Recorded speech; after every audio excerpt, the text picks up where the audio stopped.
Are you trying to say that the president never painted the true picture of the state of the nation? You see, William with statistics is very allergic. He cooks his own statistics. He's allergic. You know, how can you make me minister for agriculture? Then you have a advisor on agriculture who does not advise me, and you still expect me to fly the flag. I'll remove it and go home. So that's the same formation that I'm seeing. But it will take a lot of work and a lot of trade-offs and a lot of humility from the so-called presidential candidates. If they are not humble, they will face their Waterloo in 2027. I'm telling them in advance.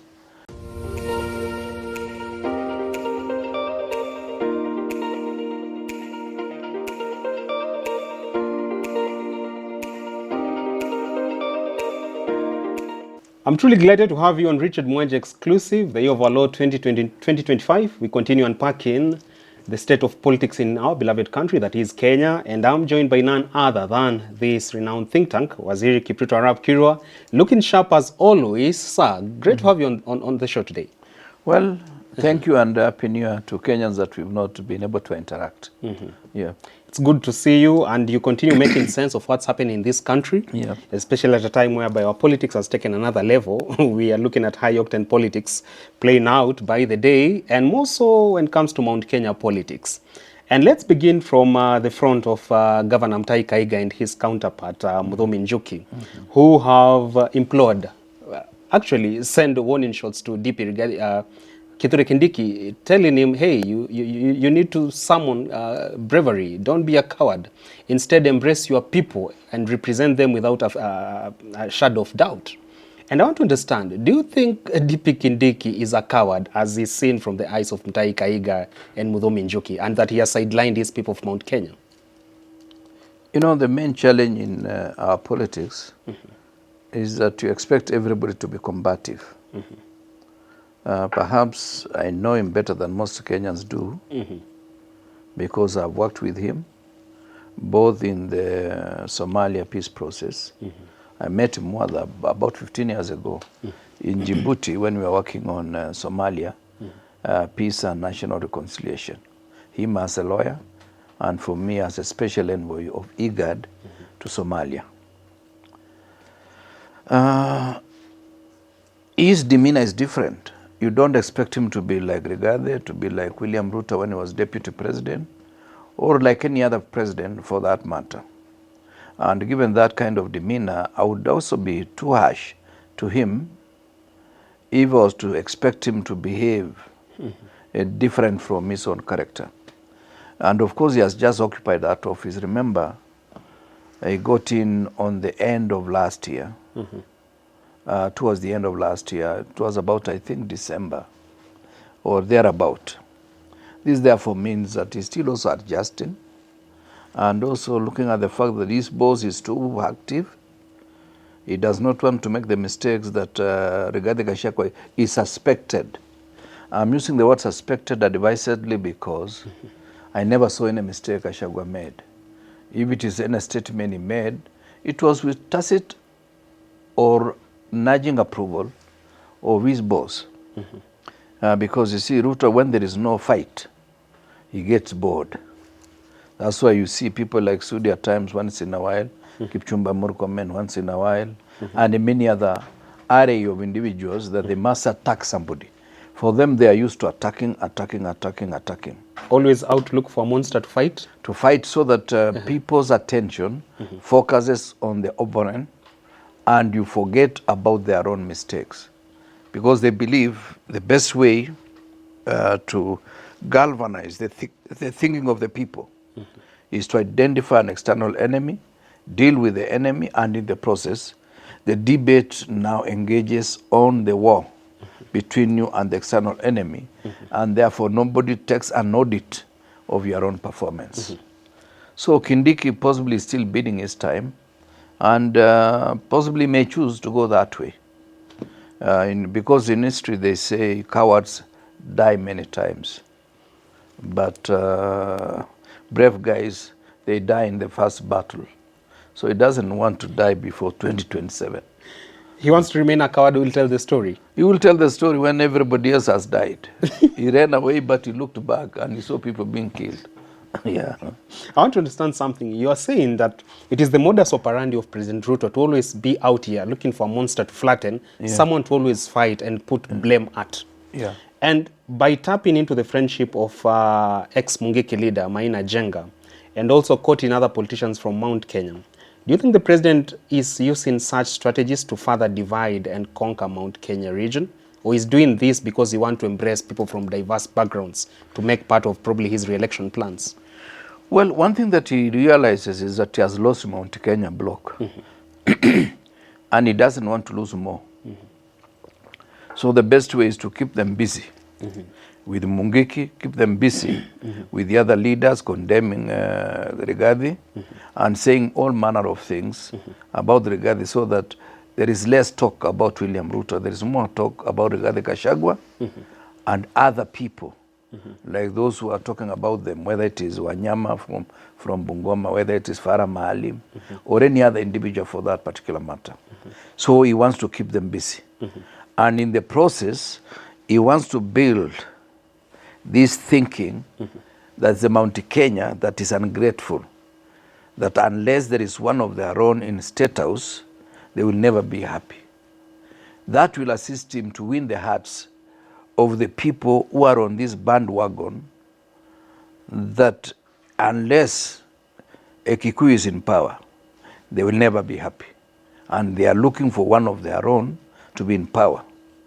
And therefore, if there will be one of the formations that will be presenting a Kikuyu as a presidential candidate, William Ruto ammunitions will have been sharpened to focus on that individual.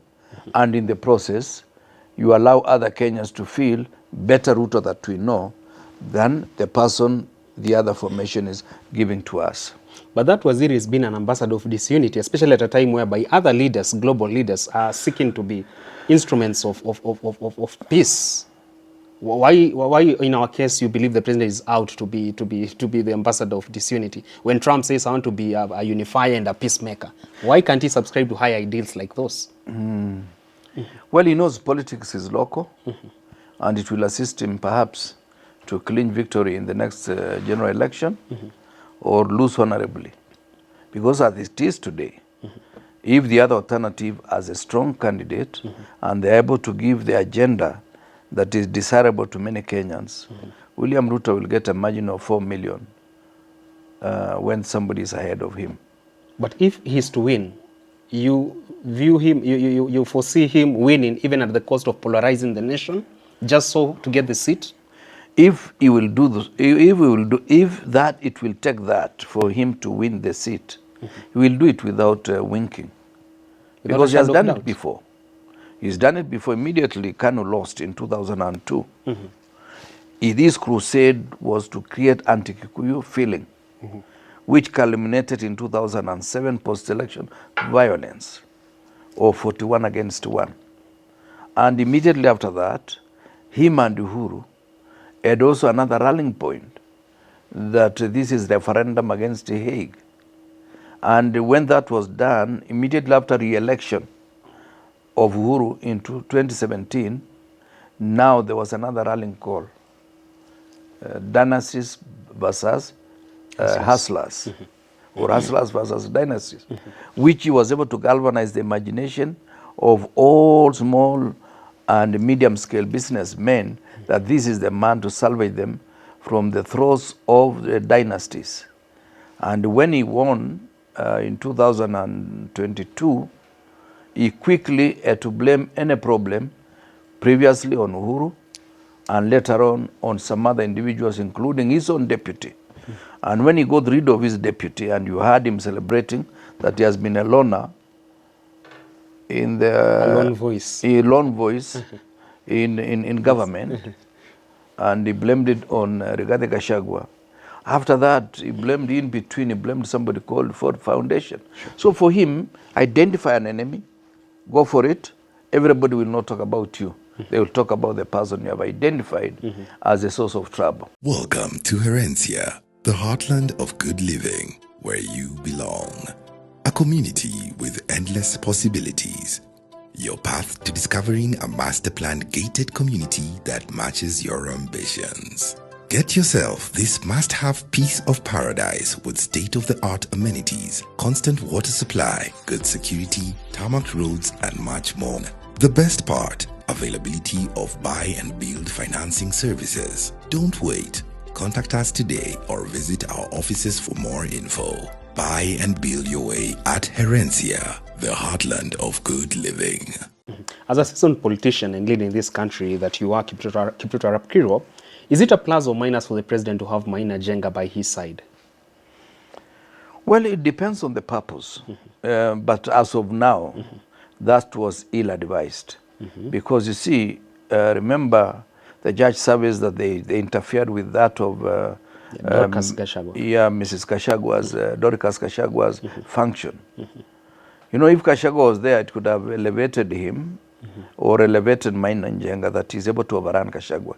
Now you go to the church function of a lady, somebody who is a woman of God, and you disrupt it just because you don't want to hear anything that is alternative to the thinking of William Ruto. That was one of the laws that is called over the weekend.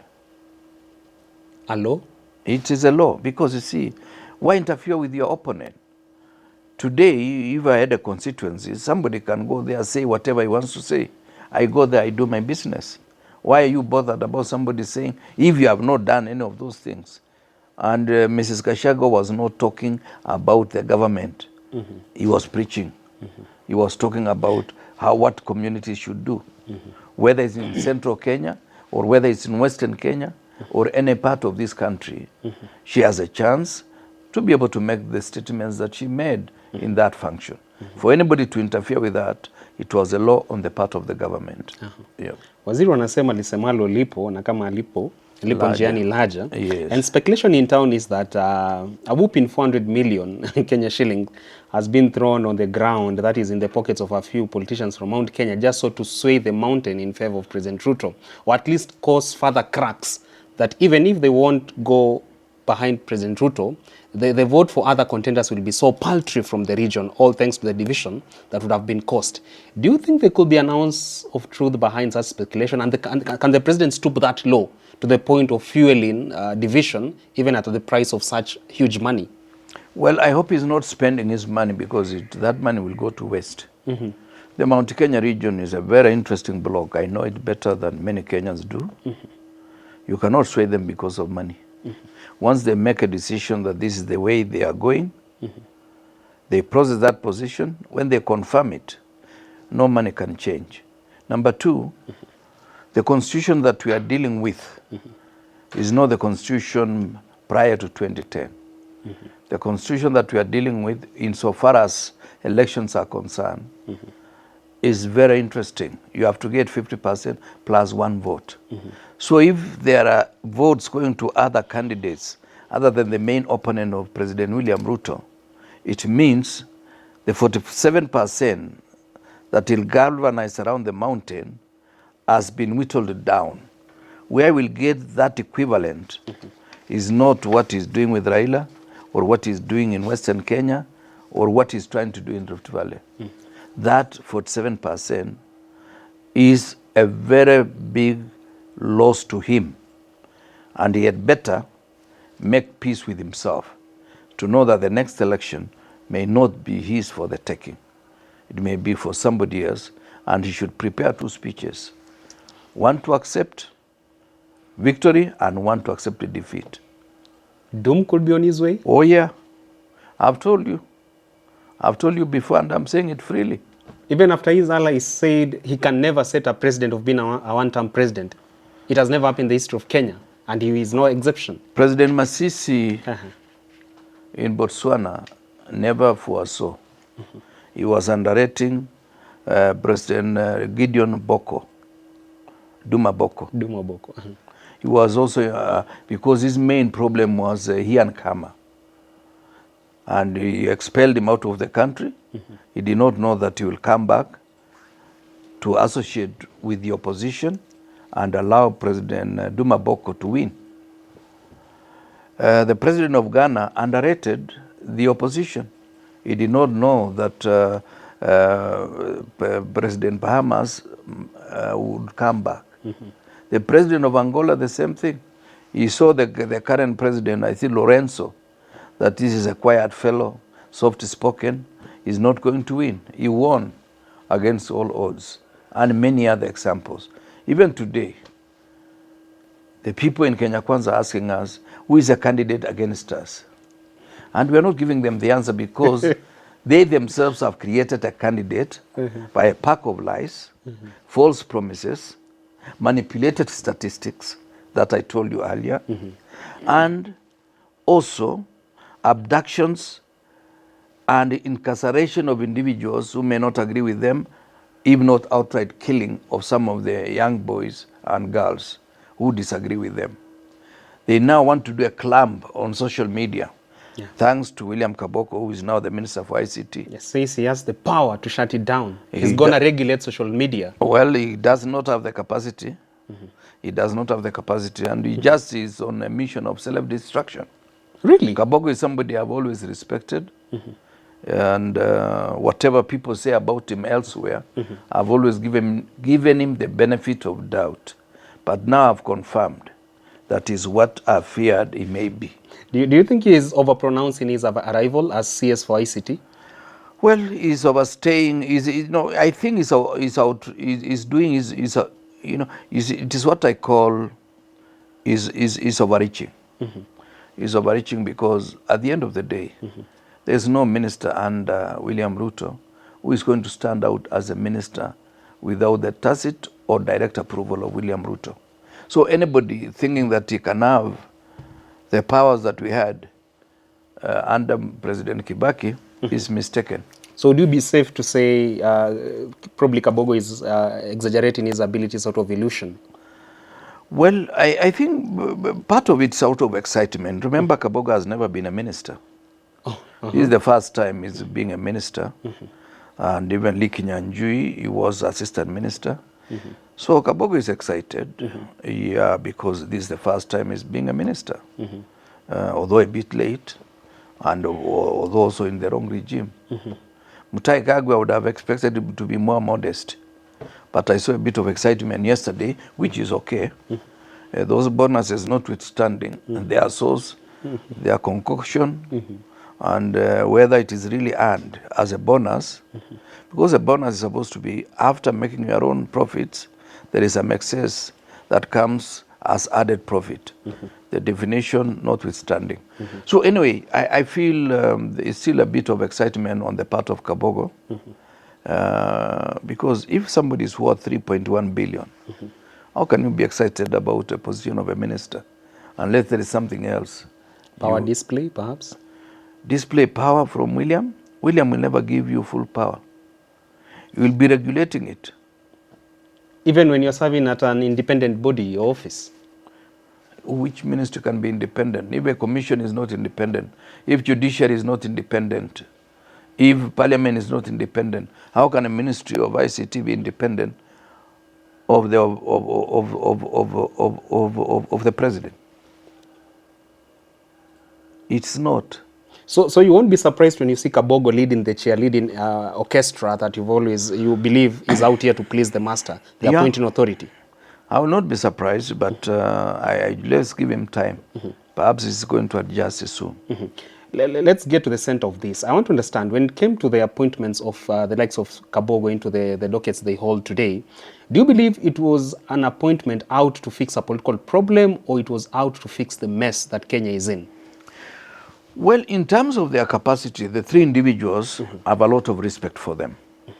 They can fix a problem, but I think it was done to sort of ameliorate the tension that has been existing between the president and Mount Kenya region. And that's why to do it on the heels of visiting Ishaweri, to make it look like it is Uhuru who gave him the names. Something now we realize it may not be true. Because if you are to look keenly at the two statements, one from Uhuru and one from Ruto, the two statements never depicted that those emanated from the same meeting. It was like there were two statements, each done by a team around each of those two individuals. Glad that you brought that up, because a few days ago we saw President Uhuru during a public function implore Kenyans to go out there and fight for their rights and take back what rightfully belongs to them. A message that probably, most probably never sat well with President Ruto. And over the weekend we saw President Ruto make remarks that seemed to be targeting President Uhuru Kenyatta. And I want to understand, was there ever a truce between them after the Ishaweri visit? Well, I thought, and if President Ruto was not desperate to sort of harness some modicum of goodwill from Mount Kenya, he would have allowed that issue to go quietly and not overstate the way he has been doing. That I'm doing this, that's why I've made peace with Raila, I made peace with the former president, because it is not entirely true that Uhuru gave him the names of the individuals, that Uhuru said the things that he claims to have been said in his own original statement. So he was like, you meet me for the sake of the public gallery, and immediately after that, you make further statements almost to justify even things that were not affirmed by the original statement from me. So he was trying to steal the thunder from Uhuru and make it appear that Uhuru does not mind him. But I know, and we are told, if Uhuru was happy with Ruto at that time, some members of the family were not very settled about that kind of rapprochement, which they realize is just a fake. Kondo 14 ama 12. Yeah, upwards of that. Yeah. Ama mbuzi, I don't know, whatever it is. Yeah, you know, mbuzi na kondo in some communities, they are not clear. But he took some animals, the four-legged animals, to Uhuru. Well, they were symbolic that he's saying, okay, I'm paying you a visit, you are an elder, and I'm happy. I just want to learn one or two things from you. But he should have allowed that for the public to make conclusions. But he tried to churn out some kind of narrative to tell us that Uhuru has given him some kind of quiet approval or a nudge that you are doing the right thing. Talking of Uhuru Kenyatta, his party Secretary General, Jeremiah Kioni of Jubilee Party, has passed the impression that they have a presidential flag bearer in mind, and that's none other than Fred Matiang'i. And I want to understand, you would have thought that Jubilee Party would go the side of Wiper leader Kalonzo Musyoka, or at least go the Rigathi way, probably form an outfit of their own and churn out a presidential flag bearer. Is Kioni somewhat genuine with that thought, or you think that's really the lay of the land when it comes to Jubilee Party politics and where Uhuru Kenyatta's endorsement is? Well, I don't know. Where is Jubilee? Jubilee practically is in Kenya Kwanza, except Kioni. So for Kioni to make such a statement, it's good because it's good politics. And if Matiang'i has accepted to be presidential candidate for Jubilee, for me, that's a welcome move. Is it a feasible endorsement? Do you think so? It is possible. But one thing I want to tell my colleagues in the opposition, part of which I am, that let us not front our candidates as of now and hold that fixated position that it is we who are presenting so and so. Let it be a process of natural bonding, forming, after storming, and reaching a situation that you can say, yes, this is the team that we have created to be able to have alternative view and present that view to the people of Kenya. At that stage, a presidential candidate will emerge. It may be Matiang'i, it may be somebody else, but Matiang'i may play a role that is critical for the success of that particular formation. But to create a presidential candidate 2 years down the road, one, you are destroying that person because the focus of the regime will be on him. Number two, you are making him burn out because nobody has the resources the government has. You see that trip to Busia, Mumias yesterday, and giving those bonuses to Ken farmers. And making it look like it's the first time in the history of this country. That's what was purported. You served as the agriculture CS. Is that the true fact? And if I did, also Ruto served for some years, and he never gave bonuses. So if I failed, he also failed. So what he's doing is just some kind of some cooking of statistics to create those bonuses. What is the foundation of bonuses? Is the company itself making profit? You know, bonus is given after all things are considered. Like the tea bonuses is that you pick your tea, you sell, you are given what they call for green leaf, and later on, when the rest of the tea is sold and all the costs are removed, then there's still some bonus. And that's how people are paid for bonuses around December every year. So these ones, they are just cooked figures. Populism attempts? Just to create a feeling that the industry is now moving well. Let me tell you, Richard, since the formation of this country, there is no time we are self-sufficient in terms of sugar production. Some of the sugar that you see, that it is for Sony, it is for Chemelil, it is for Mumias. These are repackaged sugar that at times is imported through Somalia. These are facts. And people pretend. Even at the best of times, 30% of sugar that we consume is from imports. Comesa region is not self-sufficient in sugar production. Some sugar may come from Brazil to Somalia, then it comes through here. Some may go to other countries, it comes under Comesa. Some through Egypt to Kenya, under Comesa. The sugar sector was one of the areas that was covered by the president in his State of the Nation address, the most recent ones. Yeah. And you bringing out such revelations that we've never been self-sufficient in production of sugar, and even meeting the demands of farmers thereafter, after they've said they have sold their cane. Yeah. Are you trying to say that the president never painted the true picture of the state of the nation? You see, William with statistics is very allergic. He cooks his own statistics. He's allergic. Because when they talk of... Even with experts in his government, still churning out fake statistics?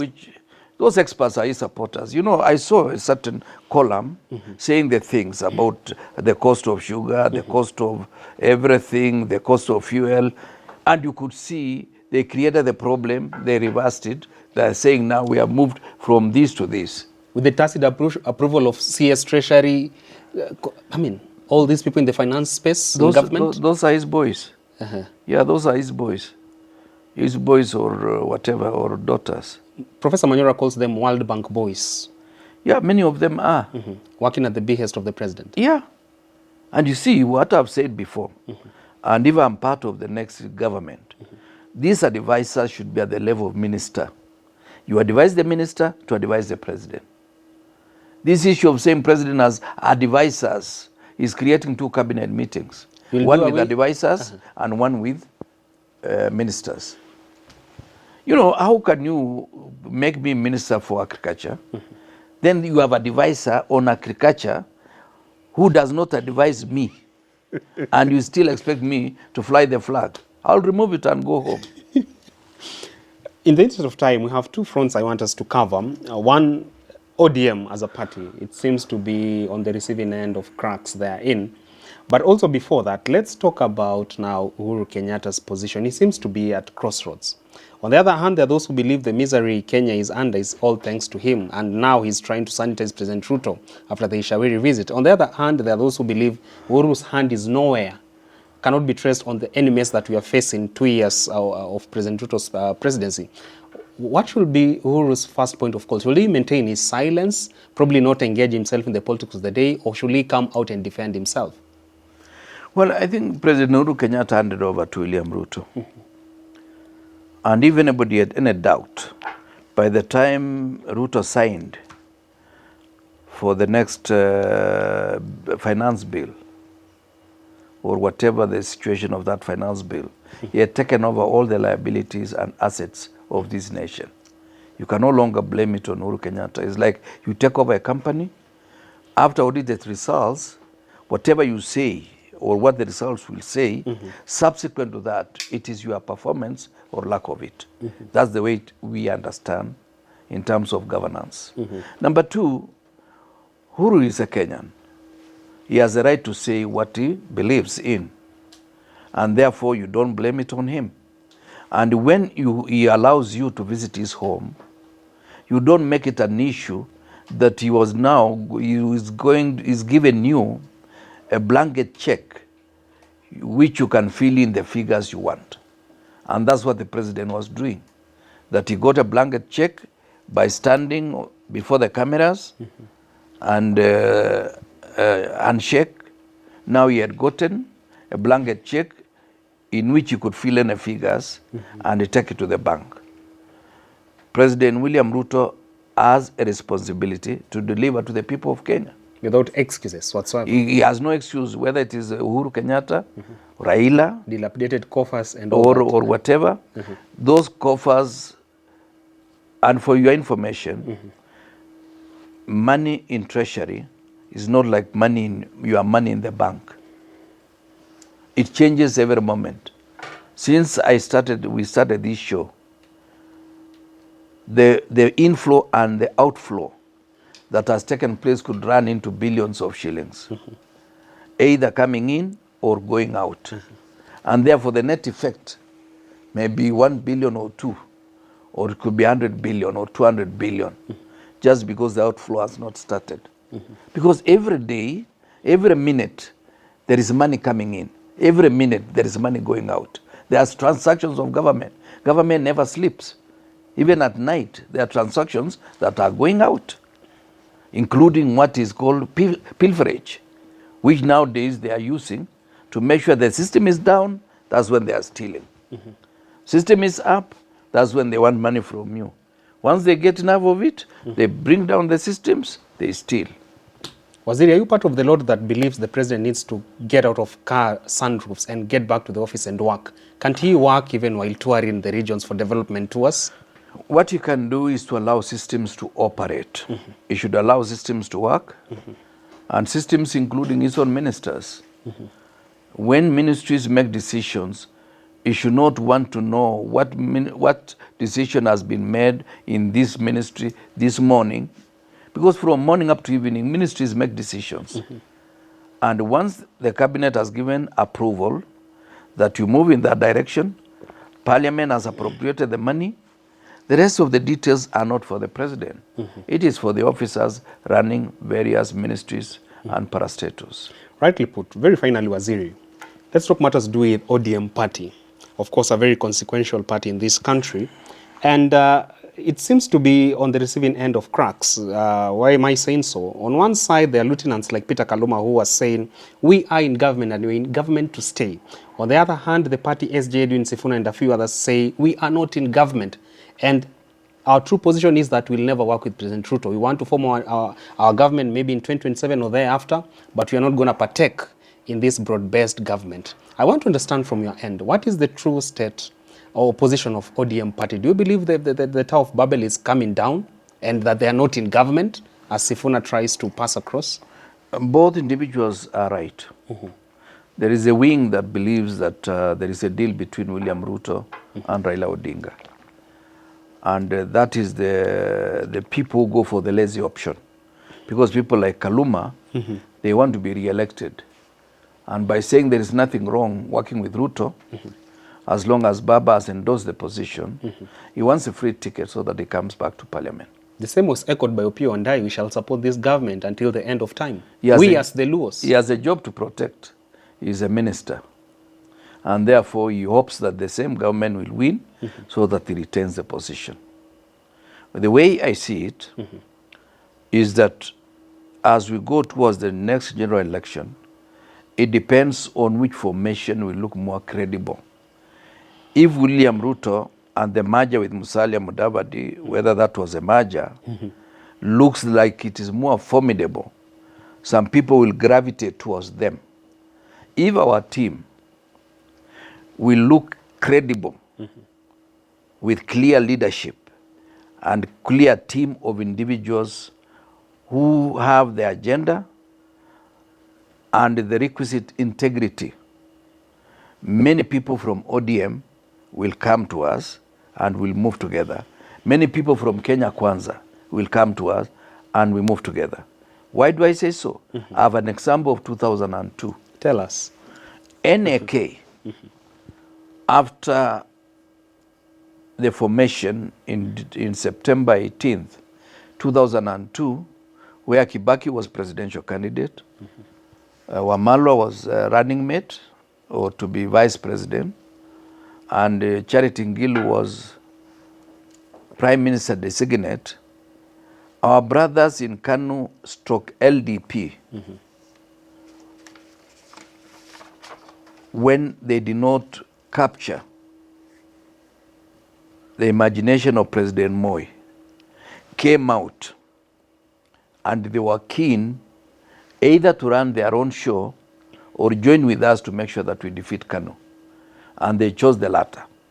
They came, we formed National Rainbow Coalition, and we were able to garner enough votes, both in the National Assembly and at the presidential level. And we won the seat of the president in 2002. So that's the same formation that I'm seeing. But it will take a lot of work and a lot of trade-offs and a lot of humility from the so-called presidential candidates. If they are not humble, they will face their Waterloo in 2027. I'm telling them in advance. They must be humble. Whether you have support from 2 million or 10 million Kenyans, you must humble yourself. It took the humility of Kibaki, having had 1.9 million votes, just a few votes short of the presidency, to accept that he was going to sit with Ngilu, who had 500,000, Wamalwa, who had almost a similar number, and agree that any one of us can be president. It took the humility of Kibaki. Something which seems to be missing in our... missing in many of us. Somebody, when he goes to 2 rallies and he gets a good audience, he thinks he's now a presidential candidate. No, I don't understand. And you see, 97 elections, for those who have forgotten, we believe Kibaki won 97, not 2007. Because elections by this time, they were called off to the following day. No, not called off. President Moi made a statement that his elections have been stolen. And by evening, the late Chesoni announced that there is going to be another voting the following day. And it's the following day that the elections were fixed. So the manipulation. Manipulation. So Kibaki had won the 97 elections, but he had the humility to say, okay, hatukushinda, but tuko hapa. You know, I mean... There you have it, from Waziri Kipruto Arap Kirwa imploring our leaders to have the humility needed to at least work in the best interest of Kenyans at large. Time now for us to cross over to our Heroes Corner segment with Waziri Kipruto Arap Kirwa. It is a segment whereby we usher in our debt of gratitude to personalities who have made great impact, not just in Kenya or Africa, but also worldwide. Today you want to understand who is our hero or heroine for our day. Waziri, shujaa yetu nani?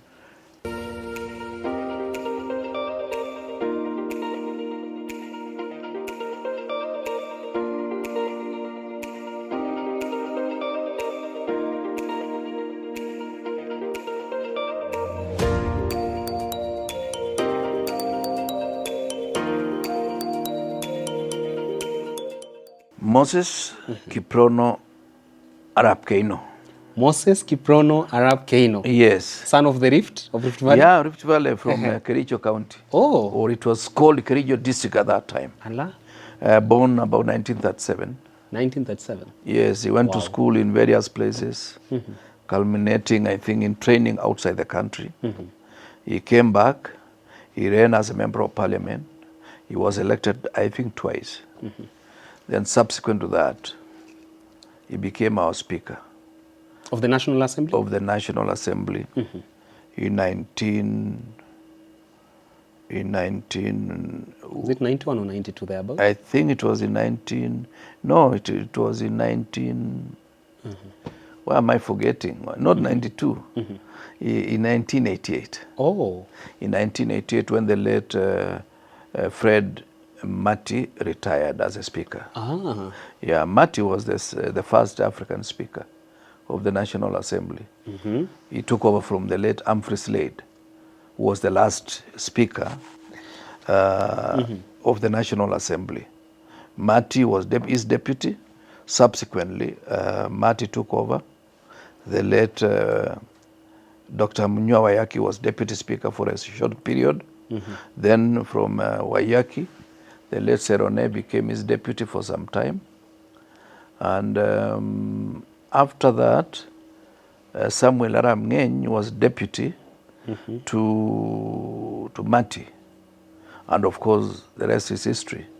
So Moses Kiprono was a speaker when I joined parliament in 1989. I found him there. A very humorous individual. Your first house speaker? Yes, my first speaker. Was Simon Kiprono? No, Moses. Moses Kiprono, Yeah, Arap Keino. Arap Keino, yes. A very humorous guy. You go to him and you listen to the story. And when he realizes there's controversy, he makes a ruling that everybody is happy. And is able to dismiss you without you feeling that somebody has an attitude towards you. He didn't last long because the system suspected that he was not truly for the system because he was not able to bend the rules the way the systems would prefer.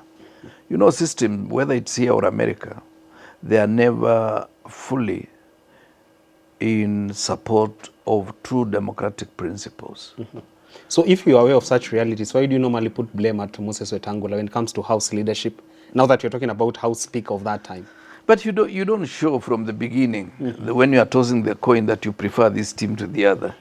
Wetangula, even when he looks at the other team, you're almost sure that this guy is going to penalize the other team. They are lucky if they remain 9 in the football bill. Let's circle back to Arap Keino. That was alien to him, being partial. He never believed in that, and he thought members of parliament their own independence. I remember with the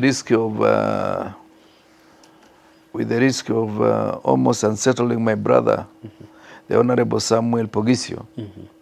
Samuel Pogisio had won elections in Kachiliba constituency, but the guy was gazetted was different from Samuel Pogisio. So he went and he saw the speaker. The speaker then called the government printer that you have printed the name of somebody who never won the election. So he was reinstated in the Kenya Gazette, but subsequently expelled from Kano with the late Francis Lotodo. These are histories that... We need to talk about Lotodo sometime soon. Yes, I've heard about that name many times. Oh, Francis, he was called Francis Police Loile Lotodo. Lotodo. Yeah. So for Keino, was he the kind of speaker who would embrace even young legislators with a much needed grace, not dismissing them? No, just to because somebody like me, I was very young, I was about 30 or 31. And he had time for me. He had time for me. You go to his office, you are brought tea, and he gives you all the respect an MP needs. You know, at times it's not money that matters to us, it is respect. If somebody respects you, you feel nice and you feel okay. This is it. Yeah, I remember I used to go to his office on a number of occasions when I know there is something I need to understand more. And he had all the time for us. Well, until he was evicted and somebody else took over. Is he still in town? No, he passed on 1998. Must have been young. Yes, at the age of 61. 61 it's unfortunate, but there you are. Moses Kiprono Keino. Moses Kiprono Keino, God rest his soul in eternal peace. We thank you for the much impact you made, not just when it comes to House leadership, but also to this great country that is Kenya. Waziri, thank you so much for honoring us with the pleasure of your company and insights. Yeah, thank you. It's my pleasure too. As I've always told you, there is a lot to learn from young people. I strongly believe, and you know, in our own tradition, as an elder from the Kalenjin community, in every homestead, there should be a tree under which an elder will sit down, doze off, listen to small stories from his age mates and from young people. So this is that tree. We are watering the tree of wisdom. The tree of wisdom. Yes. And we are your juniors. Yeah, young people. It reminds me, my director Cecilia Nyambura is asking, when you're crafting your party for 2027, do you have a position for a Gen Z representative? She wants to bid for that. Now that you're talking about the need for you to have young voices in the room. Yeah, we should. We should. That's actually critical. Even in all our structures, we're going to make sure that young people are in government. You know, let me just tell you something small. Nyerere became Prime Minister of Tanzania at the age of 39. And when he was preparing to exit from the stage as president of Tanzania, having been there for about 24 years, he brought in so many young ministers, including the late Edward Sokoine, who became Prime Minister of Tanzania at the age of 39. Unfortunately, of course, he passed on road accident subsequently. So this is something that we need to think about. Kenyatta one administration had younger ministers than any of the ministers that we've had after that. Many of them were in their 20s, their 30s, and very few of them in their 40s. The only ones who are beyond 40 or beyond even 50 were people like the late Angaine, the late brother-in-law to Jomo Kenyatta, Mbiu Koinange, and James Kishuru. Because even as Attorney General, Njonjo became Attorney General when he was under 50. President Moi, when Kenyatta died, he was 54, but he became Vice President at the age of 47. So what we need to do is to infuse the leadership of this country on young people. So the Hustlers presidency, our president, is not inventing the wheel when it comes to nurturing young leaders. Does he do it for the future? He is doing it for himself. I don't want to take it further than that. You heard it from Waziri himself, Arap Kirwa, a man who served this country in many capacities, and we thank him for that. Probably someday soon he will be our hero on Heroes Corner segment, but I'll be the one telling the story. I hope I say it so well with facts. Thank you, thank you. All right, until we get to do this again next week, do have a very good rest of your week. And many thanks to my entire production team, Cecilia Nyambura, Faith Kendi, Lavenda Kavaji, Ryan Conchuel, Jadiel Kabiro, and many, many others who play a role in making such programs come into life and be such a success that is. Until we do this again, do have a good day.